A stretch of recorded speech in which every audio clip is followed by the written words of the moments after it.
এরপরে প্রশ্ন হলো, আমি আমার স্ত্রীকে বলেছি আলহামদুলিল্লাহ আমার সামর্থ্য আছে, আমি দ্বিতীয় বিয়ে করব। এখন সে আমাকে কসম করাইছে আমি যেন তার মরার পরে বিয়ে করি। দ্বিতীয় বিয়ে করলে কেন মেয়েরা মানতে পারে না? ভাইরা আমার, এটা তো নতুন কিছু না, কেউ ভাগ দিতে চায় না, কেউ ভাগ দিতে চায় না। কিন্তু আমাদের মা বোনদের মনে রাখতে হবে, একাধিক বিয়ের বিধান আল্লাহ রাব্বুল আলামিন এমনি এমনি রাখেন না, এর যথার্থতা আছে, এর যৌক্তিকতা আছে। যদি কেউ এই ক্ষেত্রে মনে করে কেউ যে না আল্লাহর এই বিধানটা আমি মানি না বা এটা আমার কাছে অযৌক্তিক মনে হয়, সাথে সাথে সে বেঈমান হয়ে যাবে। সবকিছু আপনার পছন্দ হবে তারপর মানবেন, তাহলে তো আপনি আপনার পছন্দের গোলামি করলেন। আল্লাহর গোলামি তখন হবে যখন আপনার পছন্দ হলেও মানবেন, পছন্দ না হলেও মানবেন। আল্লাহ রাব্বুল আলামিন পুরুষদের মধ্যে মেয়েদের চাইতে যৌন আকাঙ্ক্ষা চাহিদা বেশি রেখেছেন, এটা বৈজ্ঞানিকভাবে প্রমাণিত, এটা মহাসত্য, এটা অস্বীকার করার কোনো সুযোগ নাই। এবং নানা বাস্তবতার নিরিখে আল্লাহ রাব্বুল আলামিন পুরুষদের জন্য একাধিক বিয়ের ব্যবস্থা রেখেছেন। তাছাড়া একজন নারী তিনি যদি একাধিক স্বামীর তার থাকে তাহলে সেক্ষেত্রে সন্তান কার হবে নিরূপণ করা জটিল হবে। কিন্তু কয়েকজন স্ত্রী যদি একজন পুরুষের থাকে তাহলে সবগুলাই একজন বাবার দিকে সম্বন্ধিত হবে। মা তো মায়ের গর্ভে ধারণ করেছে। নানান কারণে আল্লাহ যা নির্দেশ করেছেন এর বাইরে কোনো যৌক্তিক বিষয় থাকতে পারে না। অতএব সব জায়গায় সমতার চিন্তা করলে সেটা ভুল এবং বিভ্রান্তি।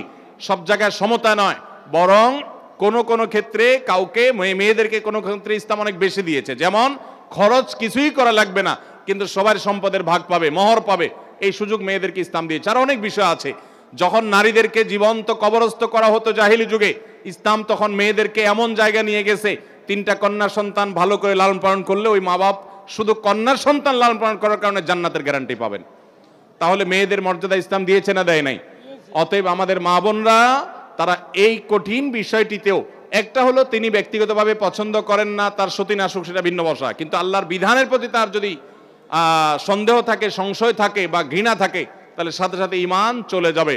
আর পুরুষরা একাধিক বিয়ে করতে হলে তারা সমতা বজায় রাখতে পারবেন কিনা এটা নিশ্চিত করা জরুরি।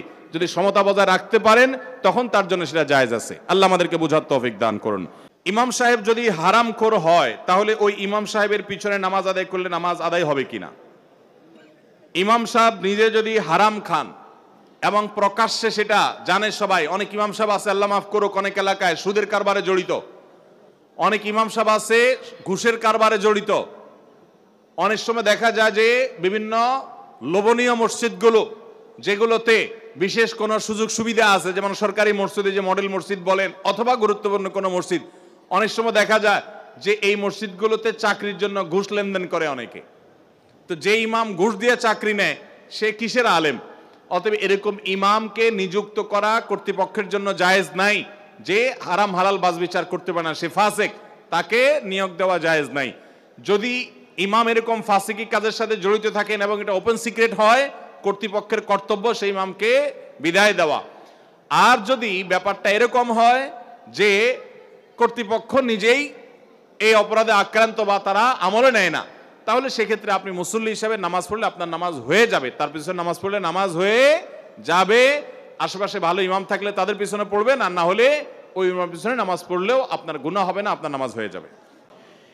পিল খেয়ে মাসিক বন্ধ রেখে রমজানের রোজা রাখা যাবে কিনা? অনেক মা বোনরা এটা করেন, রমজানের রোজা যাতে ভাঙতি না পড়ে, যাতে রোজা রাখতে পারেন, কোরআন তেলাওয়াত করতে পারেন, নামাজ রোজা করতে পারেন, সেজন্য অনেকে ওষুধ খেয়ে নেন, মেডিসিন খেয়ে মাসিক বন্ধ করে দেন। তাদের এই কাজটা জায়েজ হবে কিনা? এটার উত্তর হলো, এই মেডিসিন গ্রহণ করার ফলে যদি আপনার শরীরে উল্লেখযোগ্য কোনো প্রকার সাইড এফেক্ট না পড়ে, ক্ষতিকর কোনো কিছু না হয়, তাহলে সেক্ষেত্রে আপনার জন্য এটা জায়েজ হবে।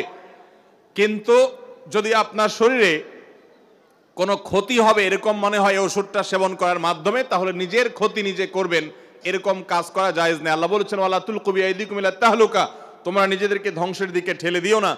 এই জন্য আপনার জন্য এরকম মেডিসিন গ্রহণ করা জায়েজ হবে না। আর সাধারণ অবস্থার উপরে ছেড়ে দিতে পারলে সবচেয়ে ভালো, কারণ আল্লাহর ফয়সালা, আপনি ইবাদত করে যে সওয়াব পাচ্ছেন আপনার ইবাদতের নিয়ত ছিল, কিন্তু আল্লাহর ফয়সালা অসুস্থ হয়েছেন, করতে পারেন নাই, আল্লাহ আপনাকে সমান সওয়াব দিবেন ইনশাআল্লাহ। এরপরে প্রশ্ন হলো, স্ত্রী তালাক দেওয়ার পর সেই স্ত্রীকে সাথে সাথে গ্রহণ করা যাবে কিনা, বিস্তারিত বুঝিয়ে দিবেন। যদি কেউ স্ত্রীকে তালাক দেন তাহলে সেই স্ত্রীকে আবার সাথে সাথে ফেরত নেওয়ার সুযোগ থাকবে যদি সেইভাবে তালাক দেন, যেটাকে বলা হয় প্রত্যাহারযোগ্য তালাক। প্রত্যাহারযোগ্য তালাক কোনটা? আপনার স্ত্রীকে আপনি তালাক দিয়েছেন এক তালাক। কয় তালাক? এক তালাক দিয়েছেন। যখন তালাক দিয়েছেন তার মধ্যে আপনি ফেরত নিতে পারবেন। যদি জীবনে এর আগে একবার দিয়ে থাকেন, এটা দ্বিতীয় তালাক হয়, তাহলেও ফেরত নিতে পারবেন। আর যদি জীবনে এটা আপনার তৃতীয় তালাক হয়, তাহলে সেক্ষেত্রে আপনি আর এটা ফেরত নিতে পারবেন না। বিধায় আপনার জন্য কোনো অবস্থাতে জায়েজ হবে না, হারাম হবে আপনার স্ত্রীকে প্রত্যাহার করা বা স্ত্রী হিসাবে, স্বামী স্ত্রী হিসাবে থাকা, যদি তালাক কয়টা হয়? তিনটা হয়ে যায়। আমাদের সমাজে অনেকে আছে কয়দিন পর পরই বউকে তালাক দেয়। তিনটা কেন, কত তালাক হয়েছে কোনো হিসাব নাই। আল্লাহ তাআলা আমাদের সবাইকে হারাম থেকে বেঁচে থাকার তৌফিক দান করেন।